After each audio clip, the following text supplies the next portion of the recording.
All right, welcome. Welcome to our first taping of the Commissioners' meeting. It's been a long-awaited event, and today is the day. So I welcome the public into our chamber so that you will see what it is the Barnstable County government does. Our overflow is in the next room with the wide, All right, wide screen. behave yourself, sir. All right, are there any comments from the public? Seeing none, I will move on to, we are having a presentation today from the Cape Cod Commission, but we are not ready, so can you... All right. Good morning, and I want to wish everyone a happy National Bike to Work Week. We're on day 3, but I'm here today. Before you start, would you identify yourself and your relationship? Certainly. My name is Lev Malakoff, and Dr. Malakoff. Senior Transportation Engineer at Cape Cod Commission. And just to give you folks a little reminder of the background of what I'm here today to talk about. The county commissioners have been recognizing supporting alternatives for commuting and traveling since 1995, when they've endorsed a Cape Cod Bike Week. In the year 2000, we started up an alternative transportation week, which has since been named Smart Transportation Week in 2005, and it really supports not just biking to work, but people using transit or carpooling or walking part of the trip. Just any way we can really get folks out of their cars and where they need to go. But the other thing that had changed in 2000 is that we wanted to sort of kick off the summer season. As you know, Bike Week is in May. Smart Transportation Week is at the end of June, and this is the time when summer season is really gearing up. The weather's great. We have a lot of traffic out there and a lot of opportunities for people to shift to the other services. For instance, the Cape Cod Regional Transit Authority, many of their services begin at that time of year, and so it's a great way to promote transit and also recognize some of the interactions. The transit services now for many years have been carrying bikes on the front, so if you get tired or the weather turns bad, you can usually get back to where you started from by putting your bike on the front of the transit buses. So what I'm first thing to do is to request the county commissioners would sign the proclamation, as they've done since the beginning, proclaiming the week of June 21st through the 27th, 2009 as Cape Cod Smart Transportation Week. And I'll just pass over the proclamation. Okay. So Mark, you can take care of that for us now. Yep. Okay. Well, actually, I have to sign it. And we've sent out requests to the various providers to gain some synergy from whatever types of promotions they might wish to include during the week. We have the website gocapecod.org, which we include a schedule for the week of various activities. We are planning and have scheduled a commuter rally here in the village in the parking lot behind the Cape Cod Commission building for Wednesday. I believe it's the 24th from 12 to noon. And I wanted to Let me interrupt introduce... you there and say that that's an opportunity for people to come to get free tokens to use on the buses. Yes. That historically has been an opportunity to both introduce public transportation to people and get a free ride. So Exactly. if they show up at the county complex, we'll guarantee them we'll give them a free ride on a bus. Exactly. We'll have a representative from the Cape Cod Regional Transit Authority will be there with the tokens for the free rides on the various transit services. And we will, we're very fortunate to have with us today, I want to introduce Catherine King to our audience, that is a representative of Mass Rides, and she will be also participating in the rally with various incentives and for riding or traveling by alternative transportation. But she also will have information for people to sign up for the Mass Ride services. And I don't know, Catherine, if you have just a brief word about what Mass Rides can provide for people. Sure. I will be available during that week. People can come talk to me and sign up for our free ride matching service, which if people are interested in carpooling but aren't sure how to start, we actually match people up and help get them into carpools and van pools. And for employees of the county, we also have an emergency ride home program, and I'll be explaining that to people during that week as well. Well, one of the things, before you leave the emergency ride home, one of the impediments for people to get out of their car and get into a carpool or get into public transportation is that element of what happens if I have an emergency at home. And I think that the solution that you offer is something that people should be aware of, that on an emergency basis you can get people home, and I think that might eliminate one of the biggest drawbacks of people signing up right away. So that is available. Yep, it is, and then we want to remove that fear of leaving your car at home and know that you will be covered if you have a health emergency or a family emergency and you don't have your vehicle. Okay, thank you. And I would remind people that a lot of that information and how the program works is available on the Go Cape Cod website, gocapecod.org/BV for Barnstable Village. We also have undertaken a survey last year, and I think we'll like to continue that, looking at how the people that commute here to the village currently travel and what they would see as potential improvements. And I can pass copies through Mark to whoever might wish those. And we would be, again, for the employees of the county, looking to do another creative commuting contest, and the commissioners have been very generous in the past, along with others, in helping sponsor prizes for that as well, and we can probably bring that up again when we have more folks So to you talk hit me to. up for $25, is that? That's always welcome and very helpful. What's remarkable is like the Wellfleet and Sandwich have all, are within 2% of each other as far as the amount of people that come. That's people are traveling quite a ways to commute to here. I You have wonder. it taped. You should hit me up for the $25 now, because then you have it recorded. So. I hear the commitment. I'm going to save a copy. That's right. Usually look for some dough folks, right? That's always welcome and helpful. We've been graced with donations of T-shirts in the past, but we can always break Well, out. I think you recall a former colleague that he might be amenable. Yeah, And I know. and Senator never- O'Leary at one point, when he was commissioner, he offered a ride on his boat, but I don't think he ever paid off. So. Okay, who do I make it out to? You can just make it to me, and then I'll give prizes for folks with the money. MALAKHOFF.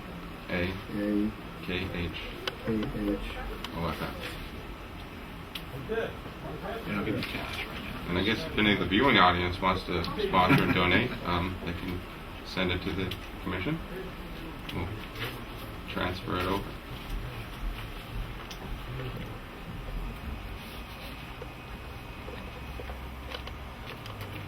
So what's traditionally been the prize for winning the creative commuting contest? Okay, do you want to pass that over to? We usually get a variety of smaller prizes for all the participants, and then perhaps gift certificates to restaurants or something like that for some of the more serious participants. And I know traditionally we've had people ride horses. Yeah, one the kayak? We had a kayak. Well, I think the record might still be 12 modes, Who did the roller including skates? that would have been Melissa Mills several years ago, who Melissa. swam, ran, She went back to kayak, road California, transit, unfortunately. rode a tandem bicycle, I think was on a skateboard at some part, and sailed across Wequacket Lake. Melissa was great.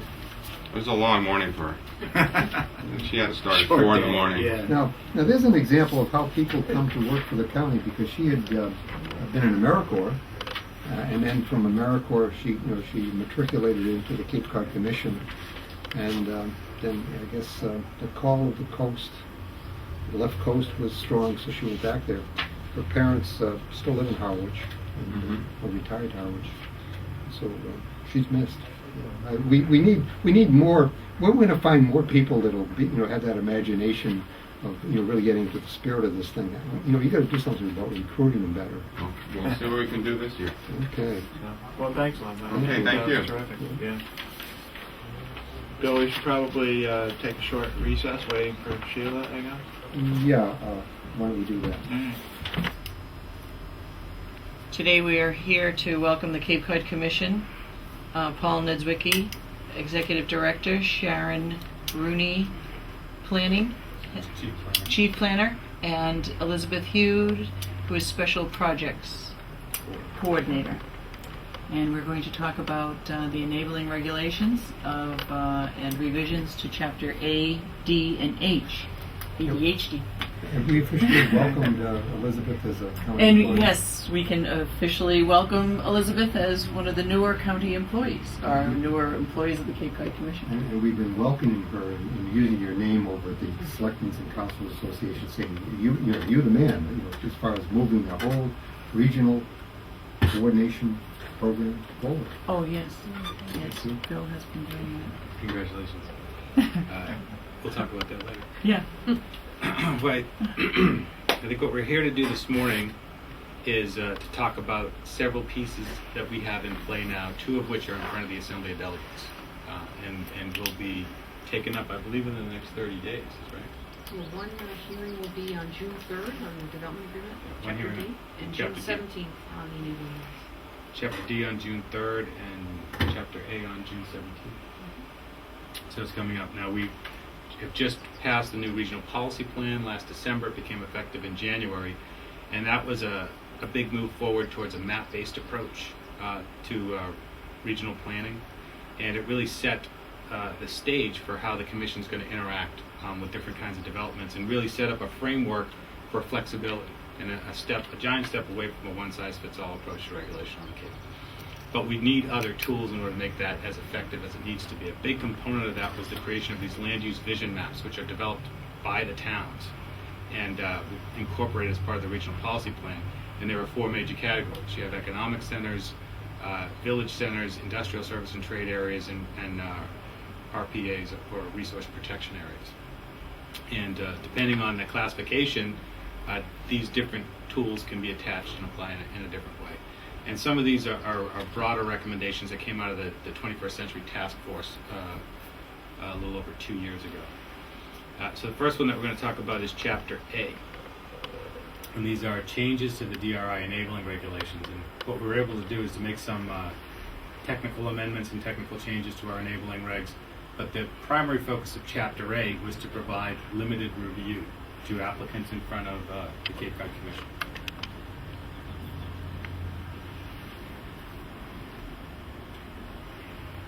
So proposed revisions, technical changes, Chapter H, it's Chapter A, definitions, DRI thresholds and procedures, and to incorporate limited DRI review, a process that was recommended by the 21st Century Task Force. So the enabling regs are what they are up there. That's sort of a breakdown of the 14 different sections of the enabling regs. And the proposed revisions will add a few more, two more in particular, the application for limited review and developments on locations subject to prior DRI decisions. The technical changes to Chapter A.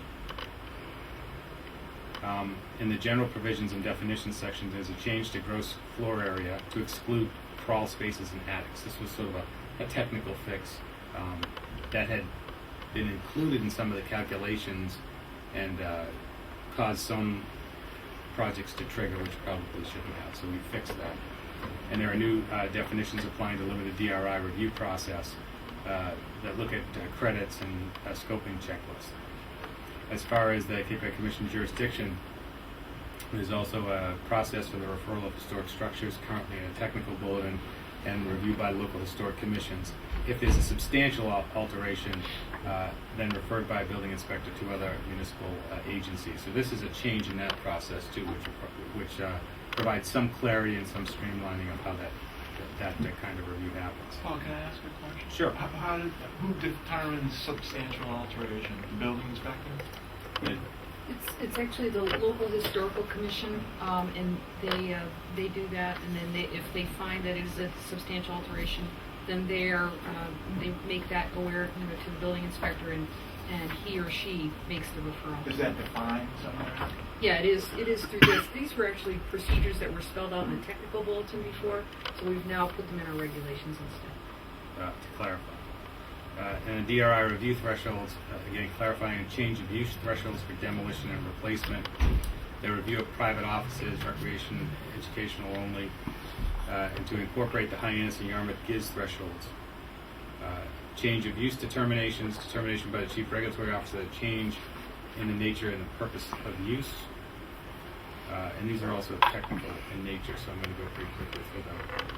The DRIs and discretionary referrals incorporates previously adopted adjudicatory hearing procedures for energy-related DRIs. This really came out of the Keyspan case 2 years ago, where it went up to the EFSB and then ultimately into the appeals court. The appeals court felt that the procedures involved in the DRI review of some of these energy projects were not adequate enough. For example, we did not provide an opportunity to cross-examine witnesses. So we have set up that structure in accordance with that appellate court decision in the Keyspan case. I'd like to ask a question on that. The issue became whether or not that would be identified as being a specific application of this because of the issue with the wind farm. Is this broad enough to include other examples? Because I know that there was some concern about this particular issue. Well, I mean, the Cape Wind project has been through the commission process. It was procedurally denied, and so it's at the EFSB right now. This was really an adjustment to the Keyspan case in accordance with that appellate decision. There are other projects, though. For example, if the utility wanted to site a substation, and we've had some rumblings of this in some communities, we would want to bring that substation, if it were reviewed through this process, with these sort of enhanced procedures, so that record would be a record that the EFSB would have to use in determining whether a jurisdiction applied or not, or whether they could overlap. And that indeed was my point, that it was not exclusively to be applied on this particular issue, but there was a need in order to get standing with this board going forward. Absolutely. We deal with a number of utility issues, and this change in the regulations is primarily looking towards the future. Other substation and utility projects, it's not particular to any project that we've already reviewed. Developments on location subject to prior DRI decisions applies to modifications below DRI thresholds. No outstanding conditions remaining from prior approval, and to obtain certification from the regulatory committee. The proposal is not a DRI. This has been a problem in the past. This is sort of it had been a sort of mantra at the commission that once you were a DRI, you were always a DRI, or development of regional impact. So once reviewed, anything you would do on that would have to be reviewed again. And that seemed to be somewhat onerous. With some of the developments of regional impact having aged and different potential uses coming in. So we've streamlined that process so that not every thing that happens on a prior project that's been reviewed has to come back in front of the commission. Finding that all we have to do is find that it complies with the regional policy plan, there's no significant impact. This is the real important piece of Chapter 8. This is limited DRI review. Until now, if you were a project that was caught up in the vortex of regional regulation and reviewed by the Cape Cod Commission, we would have to measure that project against all minimum performance standards, which at this point is around 200.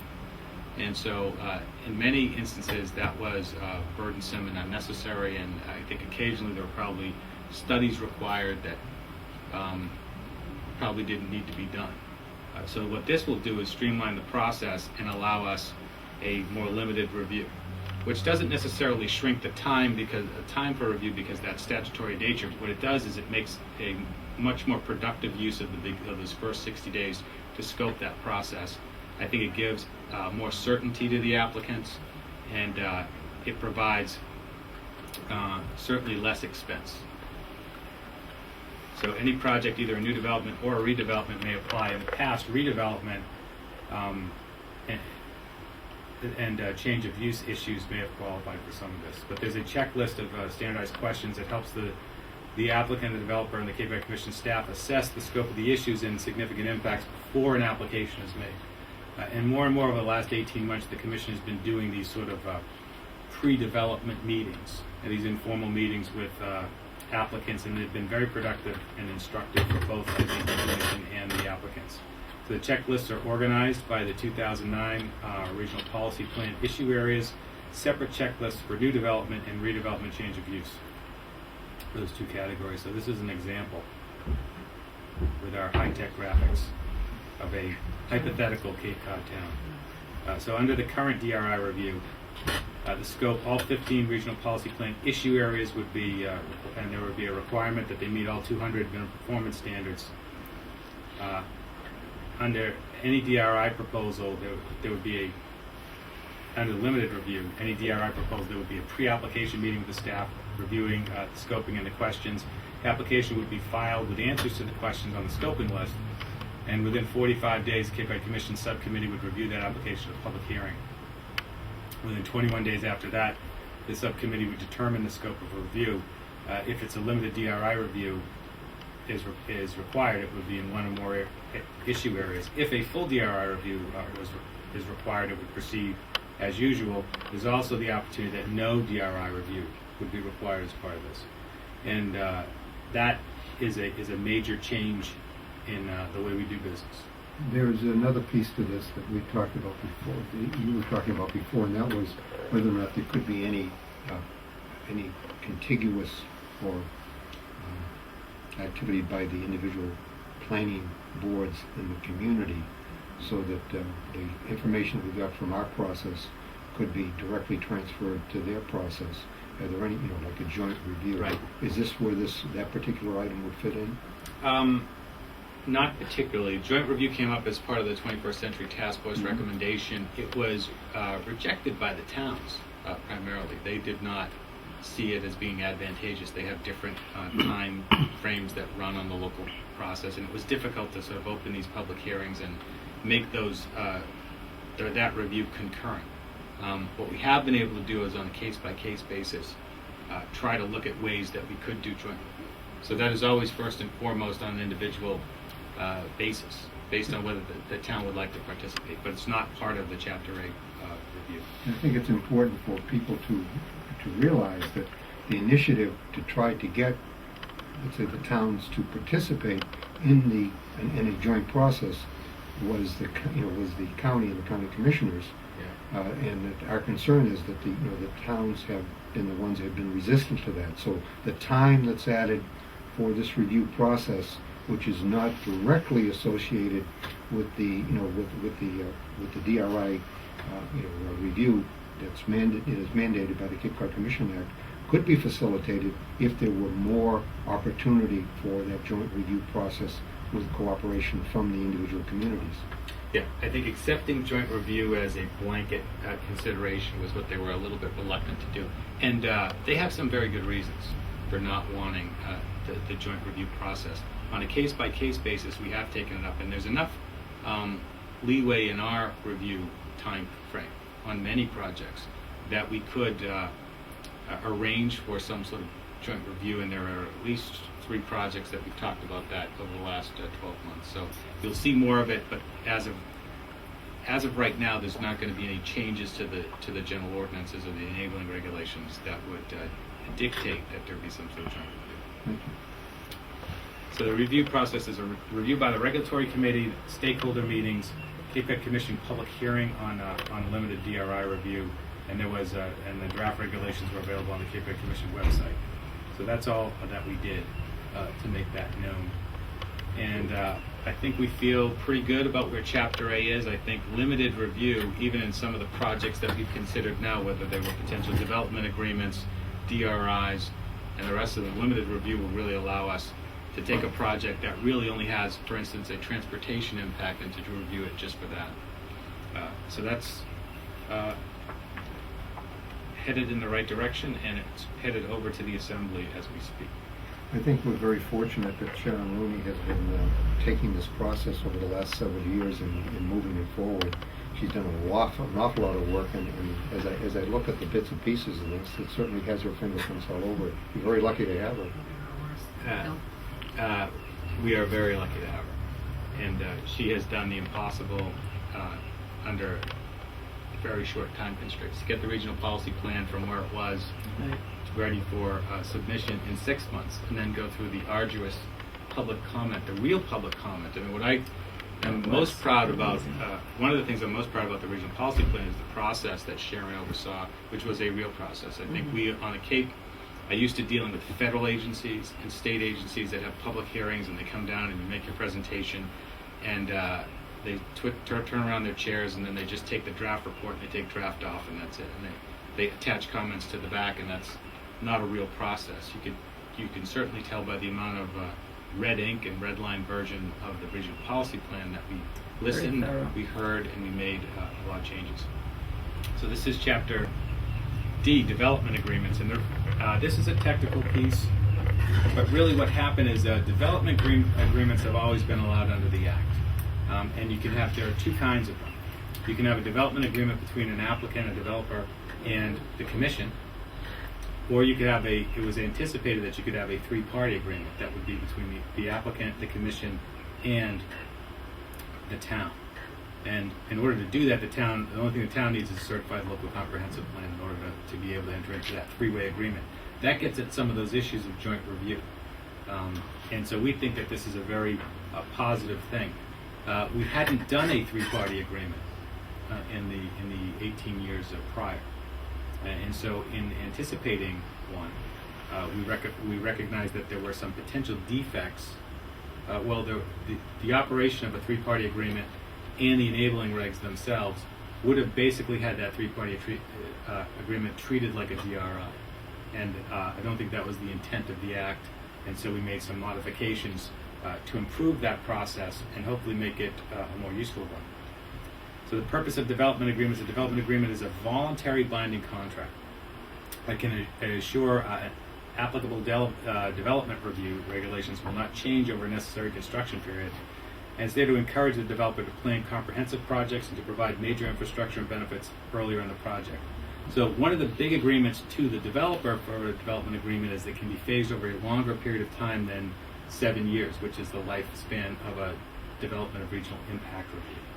So for larger projects and for projects that are phased in, this is a much more flexible and useful tool for the developer. Purpose of the amendments were to further define the development agreement process where the Commission is a party, to encompass DRI review within the development agreement process, and to provide due process rights.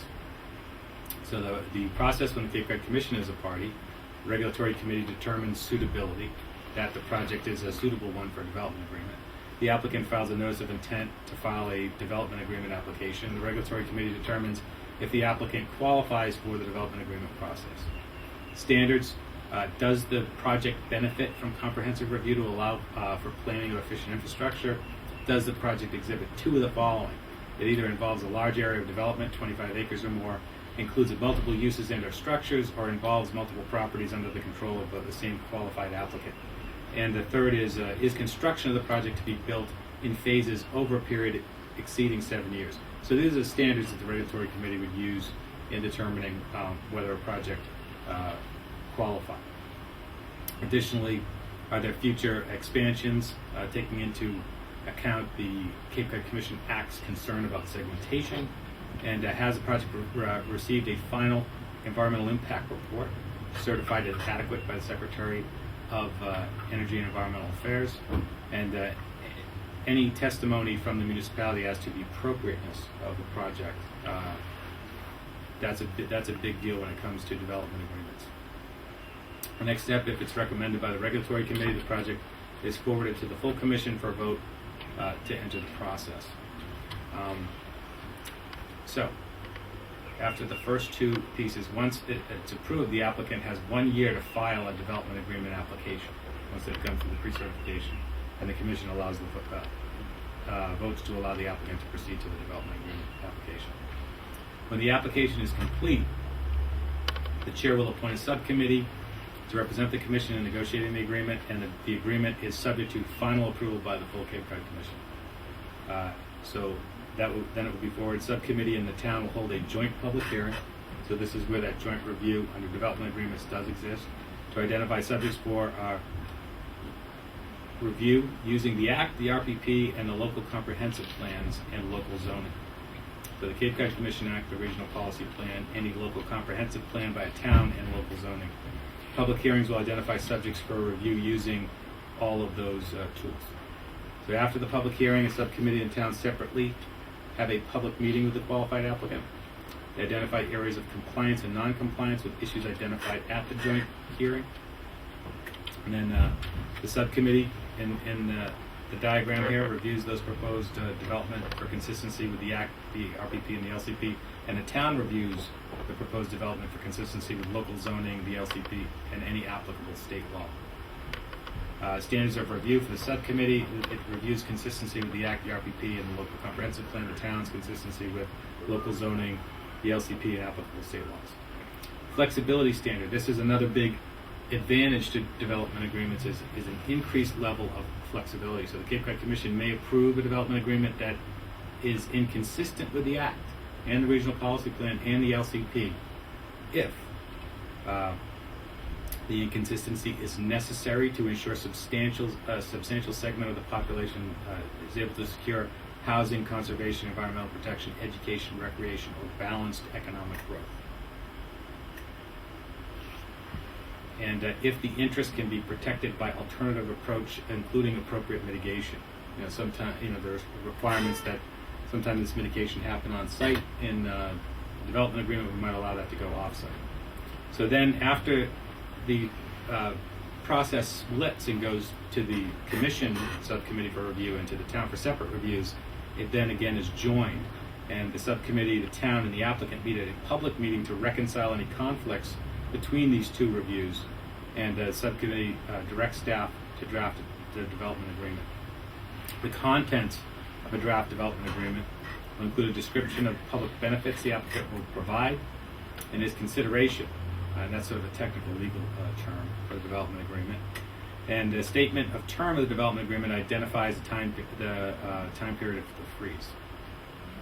Compliance with a compliance statement with the regional policy plan, the local comprehensive plan, the Act. If waivers were given, they would meet the flexibility standard, and the development agreement is only effective upon receiving certificates by the Cape Cod Commission clerk. And withdrawal from negotiations. This was a point that came up in some of the stakeholder meetings that we had and some of the prior discussions. So prior to the development agreement becoming final, the Commission, qualified applicant, municipality, or state agency can withdraw from the negotiations. The Cape Cod Commission can withdraw by a vote at a public meeting. The applicant can withdraw by certified letter to the clerk. A town by the majority vote of the Board of Selectmen or Town Council. The state by letter from the appointed head of the agency. So that's the process for withdrawal. And then the Commission majority vote authorizes the development agreement, and then it is approved. The approved development agreement is issued, signed, and filed with the Commission and the town clerks, and then the appeal period begins. Parties may file an appeal in Superior Land Court within 60 days of the execution of the agreement as described in the general law, and they must file a notice with the Cape Cod Commission within a 60-day period. So finalizing the agreement, the development agreement is only effective upon the receipt of two different certificates by the Commission clerk. Contents of this first certificate would be the appeal period has to pass, has to be executed by the chair or vice chair of the Cape Cod Commission, and a true copy of the development agreement has to be attached to the certificate.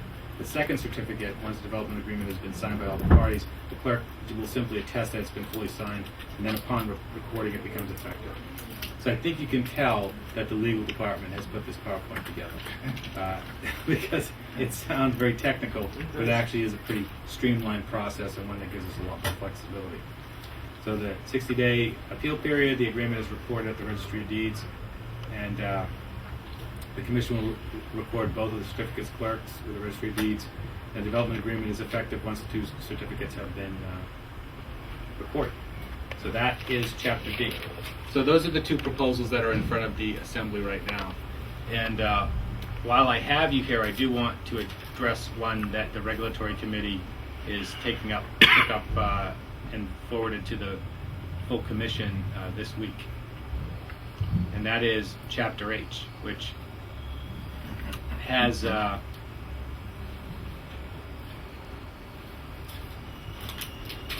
which really gets into its integration with the regional policy plan and lifting thresholds. So this is what we really have been spending so much time talking about.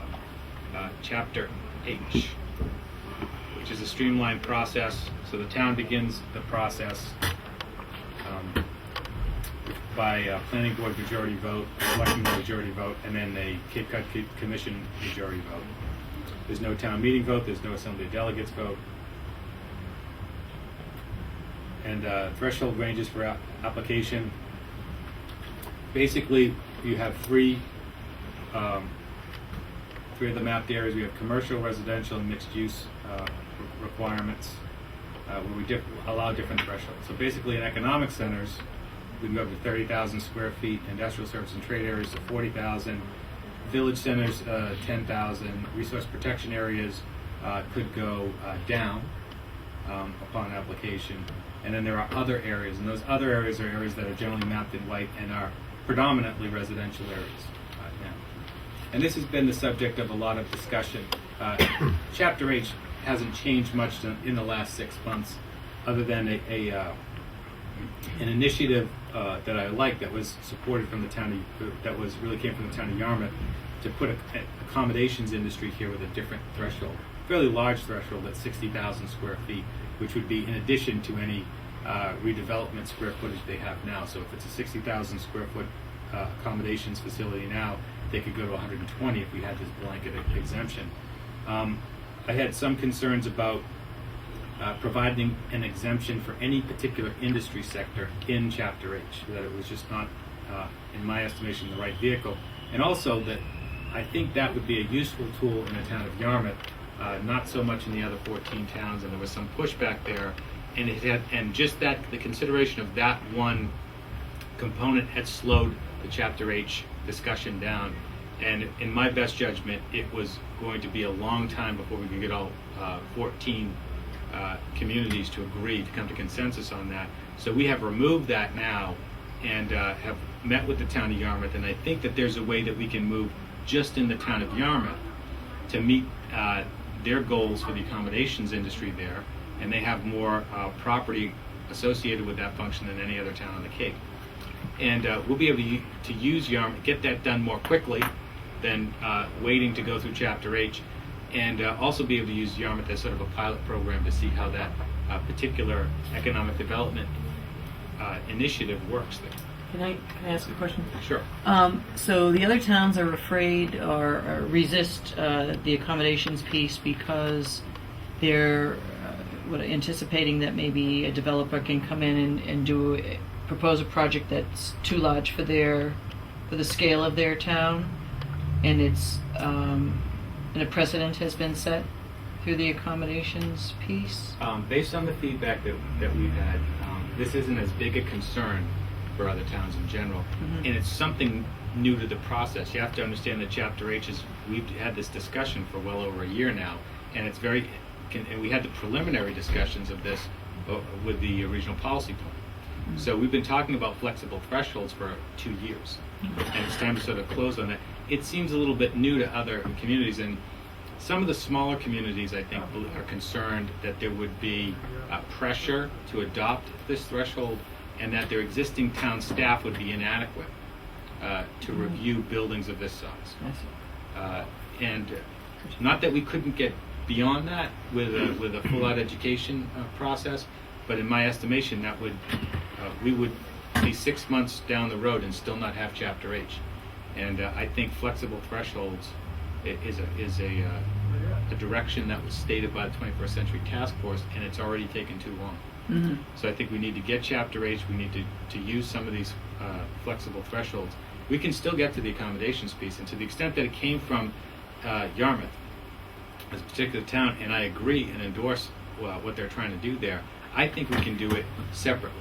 And in that way, I think we can do it more quickly than if we really tried to force it into Chapter H, where I'm I don't believe it belongs. I have to say that I have a great level of disappointment because flexible thresholds were one of the things that I thought was one of the most important things that came out of the 21st Century Task Force. The time that I served on the Cape Cod Commission, in committees and all the rest of it, that seemed to be the main sticking point Right. of why we have 9,999 square foot buildings on the Cape. And I recognize the need of moving Chapter H forward, but I hope that the initiative itself is not lost, because that seems to be the main sticking point for all development process. Each one of the towns have cut back on their individual planning staff through attrition and because of cost considerations, and I think this is an opportunity for us to support them, protect them as well, but not lose sight of the benefits from a flexible threshold policy. And I think that's exactly why we were making Right. accommodations. I see what you're saying. To get Chapter H passed right now, because we have several communities that we want to work on flexible thresholds with, but without Chapter H, we have no ability to raise or lower. I understand it, but I think I want to be on record to say that the flexible threshold is something that I don't want to be left on some bureaucratic I think bureau that's what they're someplace. pushing. If the Assembly acts on Chapter H soon, we will have flexible thresholds very soon. So applications for higher thresholds will be a build-out analysis. That's a graphic of Falmouth That's and unbelievable. the development over a 30-plus year period. That's terrible. It's evidence that under current zoning, the town has a capital facilities plan, or a plan adopted by a town meeting or town council to address the anticipated growth, or a commission-approved design infrastructure plan. So these are ways to get some, so that we can make the application for higher thresholds not a labor-intensive thing to do. These are just a basic demonstration that the community has done some planning on what this would mean. So it would also require a description of existing or proposed funding mechanisms to provide for capital infrastructure improvement to address the anticipated growth, copies of current town zoning maps, copies of current proposed municipal bylaws, overlay districts, designs, health regulations, and other local regulations, copies of technical studies or management plans that are current or ongoing or completed, and evidence of measures taken to address underlying resource constraints as identified in the regional policy plan in effect at the time of the application. Most of these components are things that towns already have. It's just a question of compiling them in one spot so that we can review them at the commission and get to higher thresholds. So consistent with the towns, it also has to be consistent with the town's certified local comprehensive plan if they have one, consistent with Section 1B for the function and purpose of these regulations, and consistent with the goals of the regional policy plan. Consistent with Section 1 of the Cape Cod Commission Act, and the town has a capital facilities plan, a design infrastructure plan, that the town has a regulatory framework in place that's consistent with the narrative that they submit with this application. And although it seems like a lot of work and the checklist, this is not a lot of work for the towns to get through. So I would expect that if the Assembly sees fit to pass Chapter H, if the Commission sees fit to pass it on to the Assembly at their next meeting, within 60 days I think we would have it from the Assembly. And then it would be, I would anticipate that we would have applications for increased thresholds towards the end of the summer or into the fall. And that's it. So those are the three tools, the three ordinances, two in front of the Assembly now, one will be there soon. And these are the pieces that we need in order to implement the overall vision behind the regional policy plan, which was a step away from a one-size-fits-all approach. Now, since we're on tape, I think that one of the things that we should emphasize to the viewers that Elizabeth Hughes and special projects is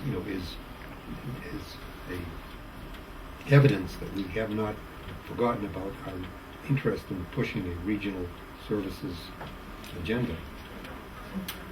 No, we haven't forgot about it, and Elizabeth is on board as a special projects coordinator, and a good piece of her time will go to helping towns facilitate those discussions around regional efforts, some of which the Commission funded through our direct local technical assistance grants that we received from the state. And so we hope to have more to report back on the progress made by those towns by the end of the calendar year. And we continue to field calls, and we'll continue to help facilitate in any way possible.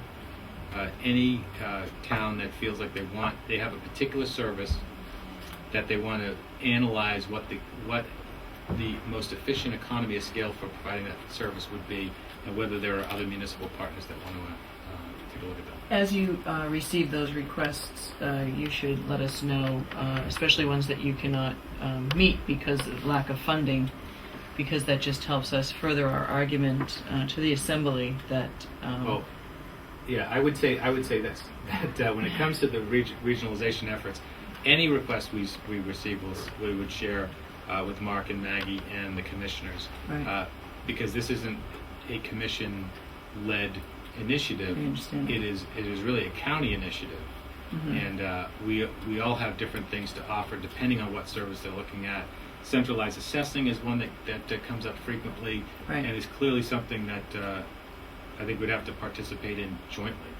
Well, I think that the specific thing is that the Assembly has told us that if we came to them with specific projects that needed funding with regard to studies, that they would be amenable to supporting a supplemental budget request. So one of the pieces of information you should tell the towns, if they are looking for support in this and they have something that they could put together with some idea of what it would cost, I think that's a very useful piece of information so that we can hold the Assembly's feet to the fire, see whether or not they really meant what they said when they said we are in favor of regional programs, but we want specific information on the nuts and bolts of what we are asked to fund. So I think that is the door that was left open, and I want to make sure that we are ready to go through that doorway. Well, I heard what the Assembly said. I am not familiar with any other legislative body that appropriates money that way. Right. It seems to me to be a real encroachment on the executive functions of I county absolutely government. agree. Having said that, I think it also serves as a disincentive for towns to come forward, knowing that they're going to have to go in front of the commissioners and the Assembly of Delegates, having viewed what that process looks like over there, and justify these. It becomes lengthy, burdensome, and that's whether it's on the state level or any other level of government that I've worked on over the last 20 years. It's you put together a program. The nature of that program is explained to the legislative body, and they either like the program or not. But to pick and choose, to have I a absolutely legislative agree. body with a weighted vote pick and choose individual projects, to me, seems very problematic. And I think you would not see a lot of the smaller towns come forward in that environment to participate. If I may just put a point after what you're saying, the town of Wellfleet had said that they would, why go through all that work if you don't know you're going to get it? If they knew the funds were there, that's much more of an incentive for them to do so. So I would just like a list of how many requests you had to reject or not able to help, so that we could have that type of demonstration. Well, the $155,000 we got from the state, we put out an RFP, and I think the towns are used to responding to RFPs. You've scoped Right. what they want. They know how they have to apply. This is a whole new That's kettle of fish that they're Right. recommending up there. So, I think that they've done that, and our effort at this goes beyond the $155,000, because a lot of the requests we were able to honor under our technical assistance guys with in-kind services from the commission directly. So we've stretched that $155,000 to over $200,000 in support back to the towns for regional efforts. $155,000 from the state, almost all of which went directly to the towns, and then those in-kind services that we were able to supply to towns directly. So, but any requests we get in, we will forward, and compile a list. if it's your desire to take them back up to the Assembly one at a time, then Well, I will talk about that strategy once we receive them. I think it is more of an Put impact. together a program instead of one at a time. I agree. I do Put not together like a that package. idea. I think that was that's the way. I mean, maybe I'm being a little bit too harsh, but 20 No. years in the business, I've just never seen that. I know. Again, it is what it is, and although we Yeah. might agree with you that in other venues that that what you say is accurate, this is the venue that this is the business that we've chosen. This is where we live. Yeah. Now, I think that putting together, let's say, a package for the program is a very important step to do that. But the point is that I am responding to what we were told. I believe that it's our. I want to make sure that we don't set up. All right, you can do it that way. We don't like it, so we're not going to do anything. I think that's one of those. I'm going to. You're either going to accept my my style and my management, or I'm going to go home. We have to make sure that we get support to go forward. We want to make sure that we do what we intended to do, in my opinion, which is to support the progress of regional services. We already know that the Cape Cod Focus, for example, has recognized that we've made progress with this, and is sort of putting it back on our lap to say what is the county going to do to move this forward. And I want to make sure that the public knows that we're doing everything that we can to move this agenda forward, not just because we'll save money, and not just because it's it provides a streamlining of services. It's because it's the right thing to do. So I want to make sure that we continue with that progress. It is the commissioner's prerogative to handle it however they choose. That's right, and that will be discussed further.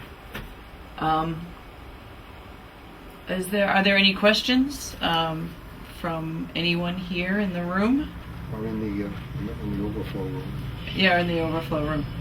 Well, I want to thank you. I know that this is an awful lot of work, and I know that the RPP section of it will be now coming under review again, and which is the housing section, which I actually am going to be very interested in hearing and attending. But that should just bring back all those fun times, Sharon. Yep.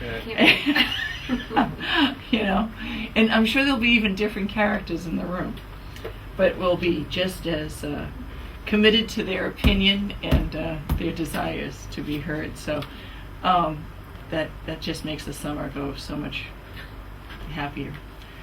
Well, thank you all for all your work, and this is great, and I wish you luck before the assembly. I know that they are holding their breath over there for these because they really wanted them back in December, so this is hopefully they'll accept them and be happy to get them. But, I hope so too. Anyway, thank you very much. That almost all we're going to be doing. You have three quick things, and I was going to ask Beth to. Okay, let's do that once we. I would like to have Beth here as we talk about this grant, just for when Matt is here, and we can put that on. Yeah, we're going to take a recess. Thank you. And before us, I have Beth Albert, Director of Human Services. Beth, welcome to our first taping of the County Commissioners meeting. We're very sorry that Mary Pat Flynn isn't here to join us on this momentous occasion, but she is at a Maya conference. board yes, meeting, board yes, meeting she's on the board. representing us. So that is one of her responsibilities.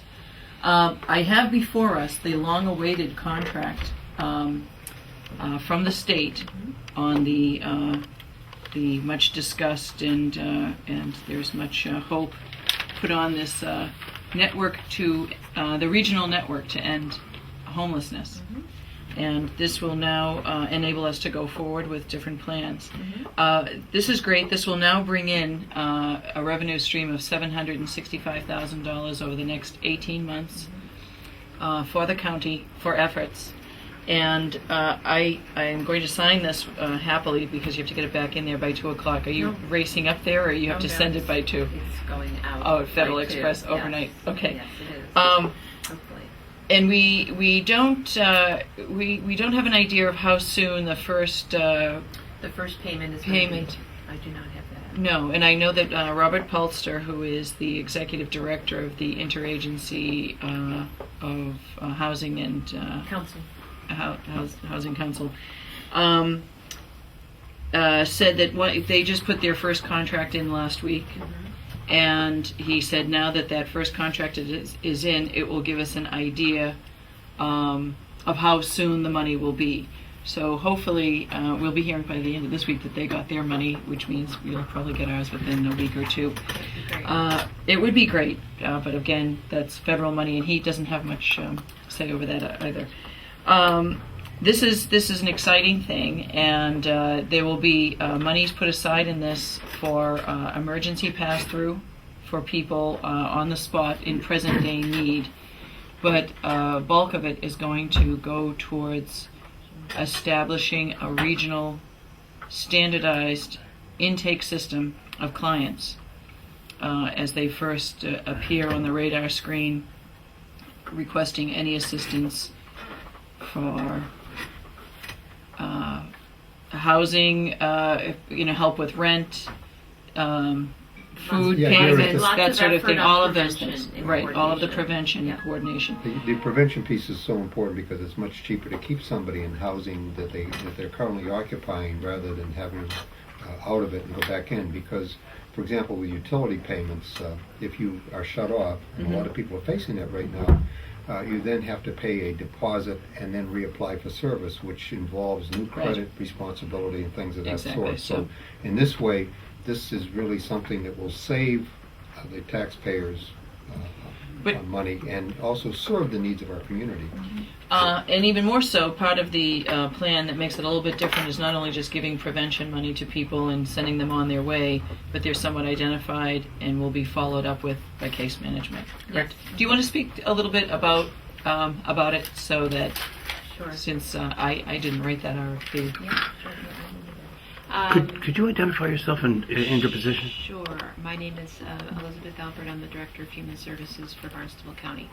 So just to give a little background, this is a regional network to end homelessness grant. There's two major innovations that we're going to be rolling out under this grant. One is, as you said, Client Coordinating Council, which is having to do with coordinated case management, and the other piece of it is a 24/7 what we're calling triage system, which is going to be an 800 number staffed by different housing providers in different regions across the Cape, so that there'll be no wrong door and there'll be access 24/7. So after hours, weekends, we're going to be able to hook up through an 800 number to case management and emergency assistance if that's needed. So those are the two primary innovations. And as Sheila said, as you said, I mean the big thing is just it's a systems change, and it's going to be a coordinated effort on a regional basis to streamline things and be more efficient and more effective in how we serve people who are homeless or on the verge of homelessness, and prevention is a big piece of that. And on the prevention piece, I think it's important for people to understand how we are coordinating the agencies that are responsible for delivering the service into this. Perhaps you could speak a little bit to that. Why don't if you would go ahead, you can do that as far as the structure of how we're setting up the Right. leadership council. Right, we don't want to reinvent the wheel. I think what you're getting at is a big portion of this pass-through money for prevention is going to existing agencies that do the work. HAC, Duffy, Outreach Council out in the Lower Cape. And so we're not reinventing the wheel. My concern is that that the viewers understand that we are not creating more headcount here at the county in order to provide this service. Right. We are using existing assets and resources, and then trying to, as an honest broker and a neutral in all of this, try to service the needs of the whole community. Right. No, this isn't creating new agencies or new services per se. It's streamlining and better efficiency and coordination among existing services. Yeah, I mean, we're not reinventing the wheel here. I mean, we're taking what we have, coordinating it better, looking for where there's gaps, but it's not to create new positions. We will have a coordinator who's going to be coordinating the regional network. But other than that, we're using existing providers in the county, nonprofit human service providers. 2 years ago, the human service people had asked us to act as that neutral broker, and this is indeed the role that we picked up. Right. What I would like to say is that the outcome of this is really a shift. The outcome of this is to be a shift from, according to people in the state that I spoke with and federal government, no longer, since our resources have gone down and our needs are increasing, especially now in these economic times, human service needs are dramatically increasing across the board. They can no longer distribute money to agencies with the knowledge that this is what they have done for a very long time. They have a reputation of doing, of delivering and doing God's work. That's how it was put to me. We can no longer give money to agencies because they do God's work. We need to have outcomes and proof that the work is actually taking place and what the outcomes are, that there are positive outcomes. So the state now needs us to be more accountable for all of that money, and in this process of coordinating, there'll be collaboration.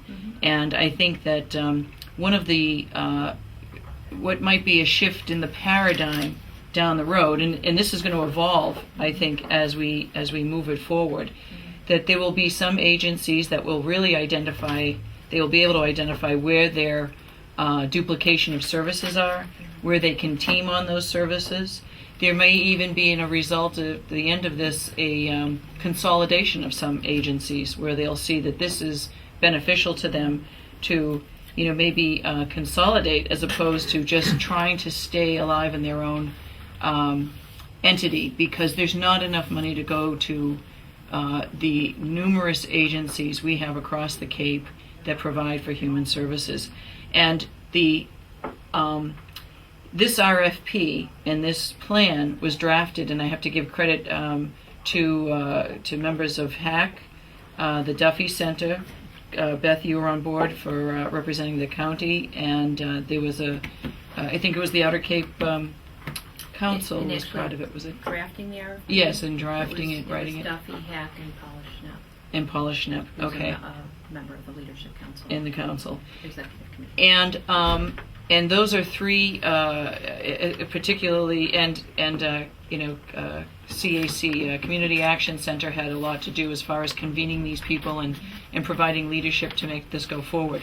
So those are agencies that are well established, have done tremendous work, and should be given full credit for that. They will also be part of this, but it is a way of looking at how we can streamline and make more efficient the services that we offer.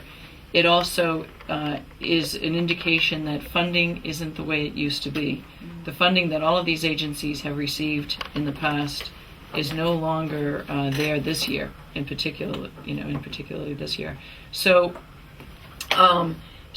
while we are all sort of struggling to make do, this is an opportunity to really redefine ourselves and the outcomes.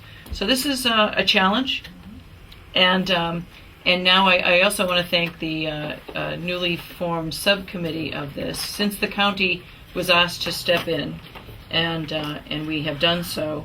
In the last meeting that we had, Bob Murray and myself were nominated and voted on to be chairs of this endeavor. So I am very happy to have him at my side, and hopefully he feels the same. And I also want to thank. There was a subcommittee that went through really pulling the rest of this together. This was in a stalled state, and there were many components that had not been, really firmed up, and the information wasn't brought together. So the subcommittee was Claire Goyer of Duffy, Beth Albert of Director of Human Services with the county, Bob Murray of the Falmouth Housing Authority, Chris Austin of the Outer Cape Homeless Prevention Council. The Homeless Prevention Council, they've changed their name, Right.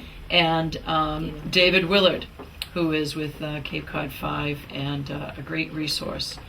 And was Allison? She was not part of that. So I want to thank all of them for their, they've accomplished a tremendous amount of work in 2 weeks to get us to this point, and here we are. So we have this, and I'll be happy to sign it and get it forward to you. if there's anything else you'd like to add to all of that, please do so. If there are any questions, Matt, you may have. Thank you. Does the money come all at once to No. the county, or as you use it? Well, not. You, We're, what I've been told is that we're going to be given $75,000 as soon as the contract is signed, although we don't know what as soon as means. And that money has to go to client resources, so that money will go directly for prevention and diversion, and the remaining monies are going to be reimbursed over the next 18 months. So we're going to be providing lots of documentation and invoices to the state in order to be reimbursed for the remaining amount in the grant. We do have 18 months to so spend. as an agency uses the money, they would submit for reimbursement Yes. to the state. Yeah. Now, the Well, money through us to the state. Right. The money from the state is actually a pass-through from the federal government, right? Originally federal money? Yes. It came through to the state. Well, and it's state money as well. Right, okay. And is there any idea of how long this will last? Like the 765? 2 years, 3 years? Oh, I don't know the answer to that. I mean, all I know right now is that we have this, and we really, the whole idea was to develop innovative best practices. So a lot of what we're going to be doing is collecting data. We're going to be rolling out these innovations, and we're going to be testing them. They're really hypotheses. Is this really the best way to coordinate services? And if we're successful and we can show that, yes, we have been effective in with these innovations, then that's going to give us good footing to go forward. I can't speak to grants coming down the pike. I don't know. I just know initially when this was done, it was, let's look at what we're doing. Let's come up with some best practices, what you think is going to work. Let's test those, get the data, and so this is going on throughout the state. So other regions are also doing some innovative best practices and going to be collecting data. So there's hopefully a lot of information sharing as we go forward with this, so that if somebody's doing something great in the western part of the state, they're going to let us know down here, and vice versa. Does it have to be used by a certain amount of time? Does the state say you have X amount of time to use 765,000? It's 18 months. It's 18 months. Mhm. Okay. And the Feds have been very clear that there's a new requirement for more accountability Yes. for any funds that are sent down, and that in order to qualify for continued participation, we have to show that we're not only accomplishing things but accounting for every penny that we get. And I think taxpayers who have been very concerned about where is this money coming from and where is it going, to know that Barnstable County at least is going to make sure that every penny is accounted for in our programs, and that hopefully in this evaluation that the successful programs will survive and be funded on a sustainable basis, and the other programs will not be. Here's the contract. Beth, thank you so much for Thank all you, the work John. you've been putting in on this, and I thank everyone else for all of their hard work. I think I'm just going to do the same thing, and Thank you for making this a priority. I mean, I think it's really important, and the leadership from the county as a neutral party and moving this forward has been really good, and I'm excited about kind of rolling it out now. I am too. All right. I am too. Well, I am told that the Lieutenant Governor is coming down for some housing issues on the 21st, so maybe we'll have to have a little sit down with him That'd be great. and give a The 21st. on the 21st. So why don't we ask his? I'll put a call into his staff and ask if they can make a few moments for us just to give him an update as to where we are and go forward, and then we can do an official sort of public announcement of all of this. So we might even have money in our hand by then, so that'd even be better. And she's got to get Scott to sign off on that court. Bring a check with And she will Yeah, sign I'll tell him to do so. There's a link to all that page away and make a copy of the one with the yellow. They do. All right. Okay, thanks again, Beth. Thank you, Thank Beth. you. Now we only have a few more items to clear up here. Three more things. Three more I things. have a request in front of me from Christopher Sachs from Black Beat Productions. They would like to use the old jail and House of Correction facility to make a movie, and the movie's called The Dying Breed, and it's about the impact of OxyContin and OxyContin abuse on a particular individual and the community. And the sheriff doesn't have any issue with it. They've provided a certificate of insurance, and so I'm recommending that the commissioners grant permission to this entity to use the old jail and house of correction facility for the making of this movie. And it would be from July 15th through July 20th, and they're going to be doing it off hours, 6 p.m. to 2 a.m. I have no problem with it. We're big supporters of the film and arts industry here. What, Bill, did you say you wanted a bit part in that? Oh, yeah. Yeah, that's right. I Yeah, could- do I we could do- renew are we my, able to do my walk-ons? actor's equity card and go in there, and then I could take my act on the road, right? So, yeah, that's why I have a I'll motion. Yes, yes. Second, all in favor? Thank you. Aye. I just want to remind the commissioners that on Friday is the ceremony. It's all week at the Taylor Bray Farm. AmeriCorps is celebrating their 10th year of service. But on Friday is the official ceremony. They're doing a boardwalk out there, and at 1 o'clock, they're having lunch at noon, but at 1 o'clock, I believe Senator O'Leary is going to be there. Thank you, Karen. And hopefully you will be there to say a few words if you would like. So, Yes. Just to remind you.